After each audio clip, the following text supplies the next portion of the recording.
बिहार विधानसभा चुनाव के नतीजे सामने आने के साथ ही बिहार में लालू परिवार की आपसी लड़ाई खुलकर सामने आ गई है।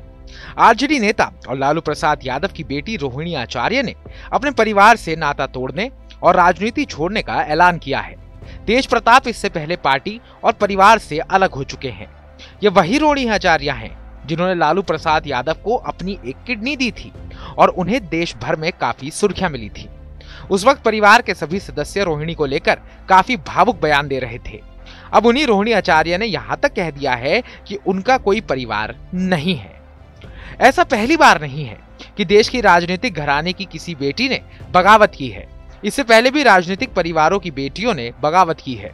चलिए देश में राजनीतिक परिवारों की बेटियों की बगावत की पूरी पड़ताल करते हैं। भारतीय राजनीति में वंशवाद एक पुरानी परंपरा है, पर इसी परंपरा के भीतर समय समय पर ऐसी घटनाएं भी सामने आई जब राजनीतिक परिवारों की बेटियों ने अपने ही घराने और पार्टी की स्थापित लाइन के खिलाफ बगावत कर दी। ये सिर्फ व्यक्तिगत मतभेद नहीं थे, बल्कि कई बार सत्ता समीकरण बदल देने वाले राजनीतिक विद्रोह भी साबित हुए।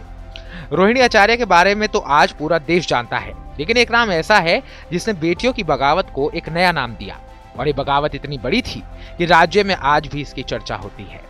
वाईएस शर्मिला। जी हाँ, वाईएसआर परिवार दक्षिण भारत की राजनीति में सबसे शक्तिशाली राजनीतिक घरानों में से एक है।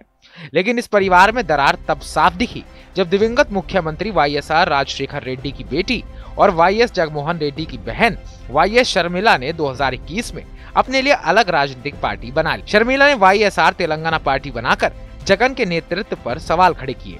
उनका आरोप था कि जगन ने परिवार को दरकिनार कर दिया और तेलंगाना में उनकी राजनीतिक भूमिका को जानबूझकर दबाया गया।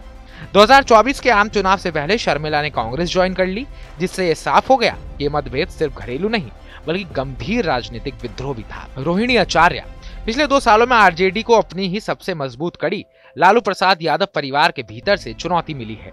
लालू की बेटी रोहिणी आचार्य ने अपने भाई तेजस्वी यादव के नेतृत्व और विशेषकर उनके करीबी संजय यादव पर सवाल उठाया और खुद को परिवार और राजनीति से अलग करने का ऐलान कर दिया।